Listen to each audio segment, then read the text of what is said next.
Alright, I'm back here, and I'm back with Druid. So, Druid, what did Druid get? They got cards that affect their attack and their armor, which are fine, and they got big Druid cards.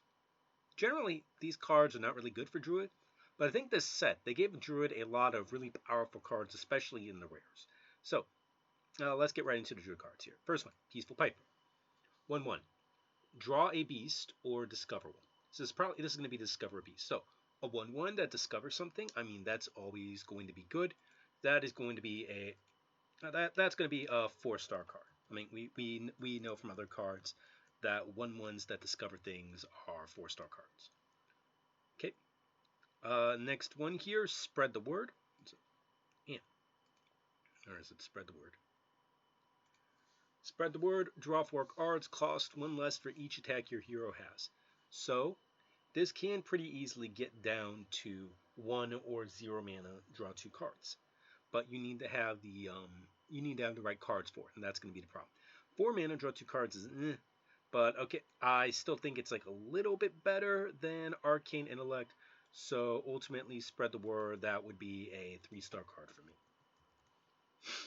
All right, next one here, Harmonic Mood. Another example of the swap mechanic being worse than the sum of the parts. So here, 2 attack gain 4 armor, or 4 attack gain 2 armor. Dissonance is always going to be better than the harmonic version, but the lack of reliability, the lack of reliability is going to hurt. There are going to be times when you just need the 2 attack, but there are going to be times when you need the 4 attack and you can't get it, and that hurts. So, what's this card's overall value? Like, there's other cards. So it's like Bash, basically. And Bash, if we take a look here, we go over to Warrior. What's Bash at? It's kind of a worse Bash. Bash is at a 70. And it's reliable, 2 mana, deal 3, gain 3 armor. It's a worse Bash. So overall, we have to rate it probably like mid-60s, which would put it at a 3-star card. See it right here. Okay, next one here, Drum Circle. Drum Circle gets into the really good Druid cards. Summon 5, 2/2 Treants, or give your minions +2/+4 and taunt. So, Flower Power or Good Vibrations, the 2 names of the cards. So, summon 5 2/2s. That's kind of like a worse party up because you don't get the bonus effects. You still get a lot of stats on the board. That's really good. Give your minions +2/+4 and taunt. Hit on 3 minions. That's basically the same thing as Drum Circle, like the other set. So either one of those options are really great. So the ability to choose between them, for me, that moves that into the 5-star range. So I think it is a really good card, 5-star card. Next one here, Groovy Cat. Battlecry and Death Rattle, hero gains 1 more attack this game. So every time you hero power, instead of dealing 1 damage, that's 3 damage. That's really, really, really powerful for a 2-mana card that has a body attached to it. You play this on 2, you've turned your hero power into basically an infinite removal. You get a few of these in Arena. Like in Arena, you're going to get multiple Groovy Cats. You get like 3 or 4 of these, and then your hero power just basically becomes erase anything off the board and play whatever you want. So, Groovy Cat, ultimately, really, really, really good card. Like, I want to go 5 stars on this. I can't, like, I could be wrong on this. I'm going really, really high on 4-star on this, but I really want to go 5 stars on this. I think this is like one of my favorite cards. And maybe it's super annoying, but this is a card that I will draft Druid just to play around with. Next card after that is Summer Flower Child. Draw 2 cards that cost 6 or more. Finale, they cost 1 less. So, are you going to take cards that cost 6 more? Yeah, you will. There's a lot of good cards that cost 6 or more.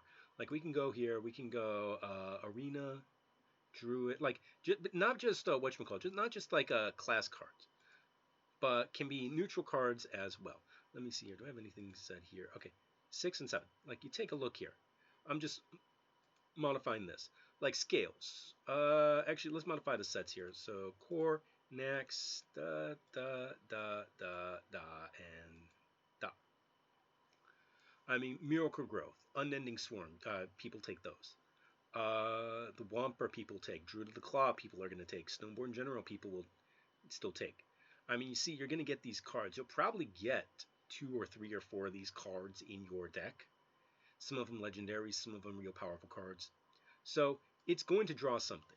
Making it the finale is actually fine because if you don't hit the finale, I mean, it's still okay. Just 5 mana, 5/4, draw 2 cards. I mean, that's really good value. And they're big cards that you can play on curve, roughly. Because you play this on 5, and you get stuff that you can play in the next couple of turns that are guaranteed to be big. I mean, that's really good. I think that's easily, to me, a 4-star card. And especially like you compare it to Azure Drake. Azure Drake only draws 1. This draws 2, as long as you have big cards. All right. Next one you have is Free Spirit. In Constructed, I get this. In Arena, like, how much armor do you need to gain for this to be a good card? Like, I don't know, but it doesn't have an immediate impact. The armor gain doesn't really matter as much, so I can ultimately only go like a 2-star card on this. Okay. Next one, Timber Tambourine. 4 mana, 2/3, play 1/5/5, stat rattle, summon 1/5/5 ancient. Play cards that cost 5 or more while equipped to improve. The card I think about this immediately when I think about this is Piranha Launcher. Piranha Launcher for Hunters was a 4 mana, 2/4 that summoned a 1/1 every time it attacked.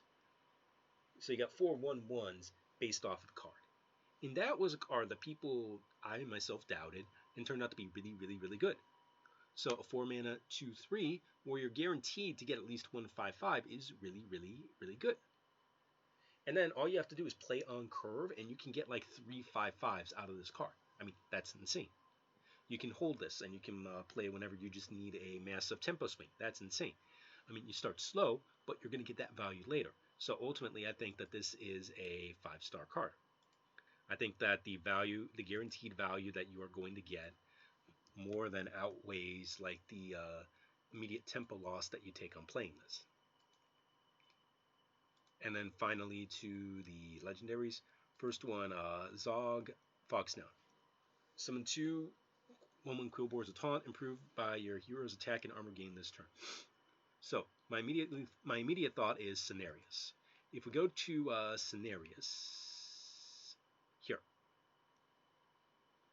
Cenarius, 8 mana, 5/8, summon 2/2 minions or summon 2/2 treants with Taunt.